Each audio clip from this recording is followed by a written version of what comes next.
سلامونه او احترامات د غرغ تلویزیون درنو لیدونکو په دې هیله چې تاسو به ټول ښه یاست او یو ښه او نیکمرغه سحر به مو پیل کړی وي. یو ځل بیا مو غرغ سباوون خپرونې ته هرکلی کومه. همدا شیبه تاسو ته د غرغ سباوون خپرونه د غرغ په سکرین باندې در پیل شوه. لکه څه ډول چې تېره خپرونې تاسو ته در وړاندې شوې، تاسې ولیدې په بېلابېلو برخو کې موږ سره میلمانه راتلل او تاسو ته یې وضاحت درکول او د موضوع په تړاو مو ورسره خبرې اترې کولې. نن ورځ هم یو میلمه را سره دی چې د ده سره به د موضوع په تړاو باندې خبرې کوو. د خپرونې کوربه مو زه اسماعیل ظاهر یم. زموږ میلمه به تاسو ته خپله ځان در وپېژني چې وروسته له ده سره د مطالعې په باره کې خبرې کوو. مهرباني. ډېره زیاته مننه ظاهر صاحب. زما نوم یوسف علیزی دی، د نادرشاه کوټ ولسوالۍ اړوند ځنې خیل اوسېدونکی یم. ډېره مننه چې تاسو راغلی زموږ تر سټوډیوګانو پورې. لومړی پوښتنې په توګه په هر څه کې چې څوک زده کړې کوي، په هره برخه کې، پوهنتون کې، ښوونځي کې، مطالعه څومره مهمه ده؟ او ډېره مهمه پوښتنه ده او ښه موضوع هم انتخاب کړې ده. مطالعه که چېرته مطالعه ونه لرو نو نشو کولی چې موږ په هغه برخه کې وړاندې لاړ شو، مخ ته تګ ترلاسه کړو. نو مطالعه ډېره زیاته مهمه ده. که چېرته زده کوونکي یا محصلین وروڼه هم یا همداشان په نورو برخو کې هم بعضې اشخاص مطالعه کوي، مطالعه ضروري دي د دوی لپاره. مثلا یو زده کوونکی دی اوس که چېرته دی ښه مطالعه ولري، ښه درس مطالعه کړي، کتابونه وګوري، ولولي، نو دی کولی شي چې د ښوونځي څخه په ښه درجه فارغ یا له یو صنف څخه بل صنف ته په ښه عالي درجه کامیابه شي. همداشان عموما مطالعه د یوه شخص لپاره ډېره زیاته مهمه ده او زیاته ګټه هم دوی ته رسولی شي په آینده کې، او د ښې مطالعې پر اساس دوی کولی شي خپل راتلونکی او آینده روښانه کړي. باید دا پوښتنه مو لومړۍ پوښتنې وه، مطالعه یعنې څه؟ مطالعه په څه معنا؟ مطالعه کولی شي زموږ افکار لوړ کړي. موږ کولی شو د مطالعې په اړه، د مطالعې په که چېرته موږ مطالعه وکړو خپل اذهان به موږ لوړ کړو، یعنې موږ به د هر ډول پیښو یا د معلوماتو نه آګاه خبر به. څنګه کولی شو چې په محصلین، زده کوونکي، د ښوونځیو شاګردان مطالعې ته وهڅوو تر څو دوی راجلب کړو چې مطالعه وکوي؟ ښه پوښتنه ده ظاهر صاحب. ستاسې د پوښتنې په مورد به زه دومره ووایم چې زیات شمېر زده کوونکي اوس مهال مطالعې ته زړه نه ښه کوي. مطالعې د چا په اصطلاح چې مطالعې ته بیخي ښه اړولې ده، درس نه ګوري، مطالعې ته زړه نه ښه کوي. او که ګوري هم له نیم ساعت یا یو ساعت ډېره زیاته مطالعه دوی نه ګوري، اما چې یو ساعت نیم ساعت مطالعه په هېڅ شمېر ده. که چېرته فکر وشي زموږ او ستاسو د ښوونځي همداشان د پوهنتونونو کتابونه ډېر زیات دي، مطالعه هم زیاته پکار ده. مهمه خبره دغه ده چې په ښوونځیو کې باید دغه د ښوونځیو مدیر صاحبان همداشان د افغانستان د پوهنې وزارت باید استادان، مدیران مجبوره کړي تر څو زده کوونکي هم دوی مجبور کړي چې مطالعه وکړي. اوس شاګرد پوهېږي چې ما ته چې استاد په یو مضمون کې پوره 50 نمرې راکوي، حتی که زه ښوونځي ته ورشم یا ورنشم یا که ورځم هم درس کې برخه وانخلم، صنفي فعالیت کې برخه وانخلم، نو دی پوهېږي چې ما ته نمرې راکوي استاد. نو چې شاګرد سره دا زړه کې دا خبره وي چې ما ته استاد داسې نمرې راکوي، نو دوی بیا مطالعې ته نه مجبورېږي. تر ټولو ښه خبره دغه ده چې باید مدیر صاحبان هم په دې برخه کې کار وکړي. او بل د تلویزیونونو له لارې همداشان د رسنیو له لارې، د سوشل یا فیسبوک له لارې باید عامه پوهاوی وشي، بېلابېلې خپرونې د مطالعې په باره کې ترسره شي تر څو زده کوونکي پوه شي او له خپرونو یو څه دوی ترلاسه کړي او فکر له ځانه سره وکړي چې یعنې که چېرته موږ ښه مؤثره مطالعه ولرو نو زموږ راتلونکی به بیا د مطالعې پر اساس روښانه وي. نو څنګه لومړیو کې هغه که یو څوک مطالعې سره اشنا نه وي، ډېره زیاته مطالعه ترلاسه کړې نه وي، ترسره کړې نه وي، البته نو بیا دوی زړه نه ښه کوي چې مطالعه ترسره کړي. که ته ډېر زیات نصیحت هم وکوي، که ډېر زیات ټینګار هم بیا کوي، د دوی لومړی عادت په څه شي باندې به دوی لومړی د مطالعې سره عادت شي چې اشنا به شي چې مطالعه وکوي؟ یو څوک چې یا شاګرد وي ښوونځي دوره کې یا هم د پوهنتون په دوره کې حتما له مطالعې سره یو څه اشنا وي خو بیا هم که دوی یعنې مطالعې ته زړه نه ښه کوي دوی ته باید قناعت ورکړل شي باید هر یو شخص کوم کتابونه به لومړی مهم وي چې دوی له همغې مطالعه پیل کړي اول د هغه که ګران کتابونه ورکړل شي نو بیا دته سختېږي هېڅکله نه باید هغه ګران کتابونه چې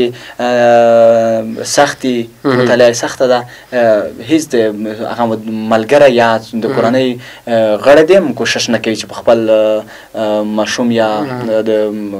زده کوونکي باندې دوی هغه سخت کتاب مطالعه کړي چې بس دې ته تنبه شه او دا ووایه نه هغه آسان کتاب چې ځکه چې دی د وړاندې هم له مطالعې سره خاص علاقه نه لري نو دته باید هغه آسان کتابونه هغه جالب کتابونه چې پوهانو په زیاتو برخو کې لیکلي دي دوی ته باید ورمخې ته شي او دوی ورو په ورو مقصد لومړی سر کې خیر ده که 10 دقیقې یا 20 دقیقې مطالعه بیا هم ستونزه نشته ده خو ګام په ګام کله چې دی تر څو میاشتو مطالعه جاري وساتي نو بیا خپله دی متوجه کېږي دی پوهېږي د سره د احساس پیدا کېږي چې زه باید مطالعه وکړم او د ښې مطالعې په کولو سره وخت څومره مهم دی په دې کې چې په څه ډول وخت کې باید مطالعه ترسره شي وخت هم مهم دی زیات خلک په وخت باندې هم ټینګار کوي لکه اوس موږ چې کله مازدیګر مهال مطالعه کوو هغه ډول نه کېږي سهار مهال مطالعه چې وکړو ډېر سړی فریش وي تازه وي نو ځکه چې وړاندې د شپې خوب کړی وي سهار چې راجګ شي که چای څښلی وي یا چای نه وي څښلی له هغې وروسته باید دی مطالعه وکړي ځکه چې هغه ذهن کې ښه پاتې کېږي او بله خبره د سهار نیم ساعت مطالعه د مازدیګر یا ماښام همداشان د شپې بیا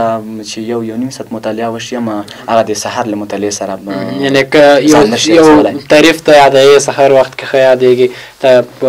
مغزه په بل څه کې نه یې مصروف کړي هغه لومړی سهار وي له نورو ستونزو سره مخ نه وي زیات شمېر زده کوونکي وروڼه محصلین وروڼه د شپې مهال هم دوی ښه مطالعه کوي لکه ما وړاندې دا خبره یاده نه کړه اوس ډېر زیات زده کوونکي ډول مطالعې کوي لکه اوس یو د کتاب راواخلي بس انډیوالانو منځ کې ناستی بانډار د ناسته کتاب راواخلي چې وایي ګورې نیم ساعت دی درس ټول یاد کړی او چې پوښتنه هم ترې وکړي دی درته ذهن پورې اړه لري او بعضې وایي چې نه زه عادتاً هم داسې جوړ یم چې هر ځای کتاب راواخلم بس یاد یې کړم زده کولی شم او بعضې بیا ځانګړی او محدود وخت د دې لپاره ټاکلی وخت هم مهم دی خو د دې تر څنګ بیا ځای څومره مهم دی چې څه ډول ماحول کې چې یو څوک واوسېږي لکه هر وخت سره به هم ځای تغیر وکوي لکه ځینې ځایونه به وي چې د شعر او شاعرۍ لیکلو لپاره به جوړ وي او ځینې ځایونه به وي د مطالعې لپاره جوړ وي څه ډول ځایونه د ښوونځي د مطالعې لپاره د پوهنتون د مطالعې لپاره چې په کتابونو کې خپل چپټرو کې مطالعه کوي څه ډول ځای ورته پکار دی مننه ظاهر صاحب عموما آرام ځایونه دي چې ښه مطالعه پکې کېدونکې ده لکه تاسو وړاندې ویل چې د شعر او شاعرۍ لپاره څه ډول ځایونه پکار دي لکه اوس د شعر او شاعرۍ لپاره داسې خیالي غوندې ځای پکار دی چې د خیال داسې مصروفه شي او د کوم څه چې دی ګوري په ماحول کې چاپېریال کې چې کوم دی څه ګوري نور هم درته الهام زیاتېږي او شاعري یا شعر په ښه شان سره پرمخ بیایي او یعنې یو ښه شعر جوړوي نو د زده کوونکو لپاره هم مهمه ده چې ښه ځای آرام ځای چې شور نه وي پکې خلک د خلکو تګ راتګ نه وي پکې موټر پکې نه وي یعنې عموما چې څومره آرام ځای ښه ده چې مطالعه پکې وشي مخکې مو د مطالعې په اړه خبرې وکولې د ځای وختونو په اړه او مطالعه څه ته وایي په دې تړاو مو خبرې وکولې د دې تر څنګ بله خبره چې ډېره اندېښنه ده اوس وخت کې د مطالعې زیات وخت ټولنیزو رسنیو فیسبوک یا نورو ګیمونو نور څه نیولی دی دا به تر کومه حده دوام وکوي او څومره به د زده کوونکو په زده کړو باندې تاثیر ولري بلکل ظاهر صاحب لکه تاسو چې ویل چې دا به تر کومه وخته پورې دا دوام وکړي لکه سوشل میډیا ډېر زیات استعمال لري نن سبا د زده کوونکو له اړخه استعمالیږي همدا شان ډول ګیمونه دي چې دوی استعمالوي زما په فکر دا به تر هغې دوام وکړي چې تر څو دا زده کوونکي مجبوره نه شي د خپلو کورنۍ والدینو لارې چې له دې واوړي ځکه چې دوی په خپله نه اوړي د دوی عمرونه تقریبا د 15 څخه تر 25 یا 22 یا 20 کلنیو منځ شاوخوا کې دي نو د دوی هغه فکر چې دا هغه خام دی که چېرته دوی مجبوره نشي د خپلو کورنۍ له لارې والدینو له لارې نو دغه به تر هغې دوام وکړي چې دا شاګرد به له 12 هم فارغېږي یعنې په واسطو چې شي فارغېږي به او بیا به وروسته دی هغه د وروسته بیا ارمان کوي خو هلته بیا بیا پوهېږي هغه بیا فیسبوک به هم د ده له لاسه وځي د مجبورۍ له لاسه دا بیا مجبورېږي چې مسافري هم وکړي سعودي عرب ته لاړ شي دوبۍ دلته دوه رقم مطالعه راځي یو د کتاب له لارې او بل په موبایل کې زیاتره خلک ځان سره کتاب ګرځوي بیا عکس اخلي په ښوونځي کې درس وایي دغه لیکلو په ځای دی پرچه کې ولیکي عکس یې اخلي دغه د موبایل نه ویل یا یادول دې سره توفیر لري چې د پرچې او کتابچې له لارې ولولي او مطالعه وکوي فکر نه کوم چې دومره ځکه چې دا د هر یو شخص ځانګړی پلان وي چې دی په کوم ډول لکه اوس چې کتاب ته د لاسرسی ونه لري تېره ورځ ما ته یو دوست فیسبوک کې زه آنلاین ما ته میسج وکړ چې مقصد د پلاني کتاب نه د پلاني مخ نه تر پلاني مخ پورې ما ته عکسونه راولېږه هغه ما چې ښه صحیح ده عکسونه مې ور ولېږل کله چې زه له ده سره څو ساعته وروسته مخامخ شوم د ویل چې ماشاءالله ډېره ښه پرچه مې حل کړه هماغه کولی شي چې په هره طریقه وي یو به دا وي چې هماغه وخت کې به ته مطالعات وکړې خو ځینې خلک دا اندېښنې لري چې دغه مطالعه په ذهن کې ښه نه کیني یا که ته یادوې چې د موبایل نه یاد کړې د پرچې په نسبت هغه فرق لري او بالکل دومره توپیر حتما هم لرلی شي ځکه چې کتاب کې بیا سړی لکه اوس موبایل چې دی کله بل شي کله چې کله وخت نه وخت څوک زنګ پرې راوکړي نو دلته مشکل بیا لږ پیدا کېږي او نسبتا هم هغه یو ډول تصویر هم لري هغه رڼا چې د شپې له خوا ته ګوري نظر ته یا دماغ ته یو څه تصویر به ولري او د کتاب سره کتاب نه چې کله ګوري او د کتاب له زده کوي دا یوه داسې طبیعي خبره د سړي ذهن کې ښه پاتې کېږي نسبتا د موبایل نه مطالعه عموم کې څه ګټې لري مطالعه عموم کې ډېر زیاتې ګټې لري لکه اوس نه تنها یوازې د محصل لپاره د شاګرد یا زده کوونکي لپاره پکار ده چې دوی مطالعه وکړي هغه چې عمرونه یې له 10 کالو وختې دي د درس پاتې دي درسونه نشي ویلی فقط چې دومره دوی کولی شي یعنې لیک لوست ولیکي او ویي نو د دوی لپاره مهمه ده ځکه مثلا اوس یوه کورنۍ ده د یوه کورنۍ مشر کله چې یو کتاب د یوه ښې او منظمې کورنۍ مورد لیکل شوی وي دی راواخلي د کتاب ولولي په ښه شان سره یې مطالعه کړي ولولي هغه کتاب بیا دی دغه موضوعات بیا دی په خپل ورځني ژوند کې په خپله کورنۍ کې په اولادونو همداشان د کور په نورو غړو عملي کړي هغه که چېرته د کتاب په ډول د دوی ژوند عملي شي نو د دوی ژوند به بیا ډېر ښه شي نو نه تنها یوازې په شاګردانو محصلینو ورونو باندې مطالعه باید محدوده کړو بلکې مطالعه باید عامه مطالعه وشي عامه مطالعه که یو څوک دومره وکولی شي چې د مخه درس ووایي هم باید مطالعه وکړي او باید مطالعه وکړي وروستیو کې ما شخصي ژوند ته هم راستنېږو تاسو څومره زده کړې کړي او څه پلانونه لرئ په راتلونکي کې ما خو زده کړې 1999 کال چې تېر شو څو ورځې کېږي وړاندې تېر شو له 12 ټولګي فارغ شوم د ځنیخېلو اړوند شینکان عالي لیسې څخه او تمه لرم راتلونکي کې لوړې زده کړې وکړم پوهنتون ووایم او په کومه برخه کې تاسو غواړئ چې زده کړې وکړئ زیات مې حقوق او ژورنالیزم خوښېږي چې ولې په څه دې خوښ دی حقوق مې په دې خوښېږي چې غواړم سیاست کې مخکې لاړ شم سیاست کې ژوند وکړم تر څو خلکو ته هم په همدغه برخه کې خدمت وکړم او دا مې د خپل د زړه او ژورنالیزم او ژورنالیزم ښه پوهنځی ده خلک ورسره مینه لري او یوه ښه برخه ده ځکه چې د خلکو د خبرېدلو لپاره ډېر اسانه لاره ده او ډېر ښه خدمت دی فکر وشي ډېره مننه وروستی پیغام په توګه زده کړیانو ته څه پیغام لرئ چې دوی باید څه وکوي په د امتحانونو په وختونو کې یا عموم کې زیاتره خلک امتحان ته مطالعه کوي په عادي حالت کې هغه مطالعه نه کوي په که څه ویل لرئ په وروستیو کې ستاسو پیغام اورو مننه وروستی پیغام به داسې ووایم چې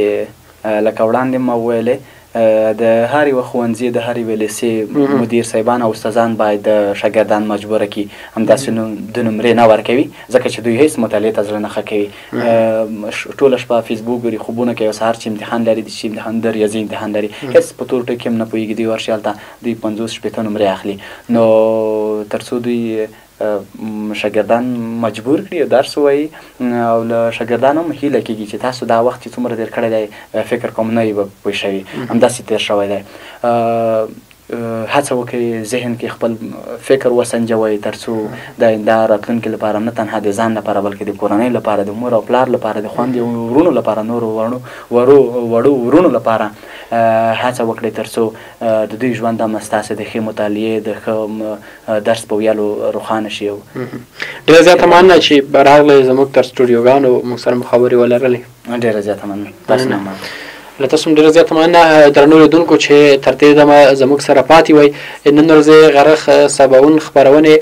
مرکې برخه مو په همدې ځای پای ته رسېږي. دې سره مو خپرونه پای ته رسېږي. د خدای په امان ښه وختونه ولرئ.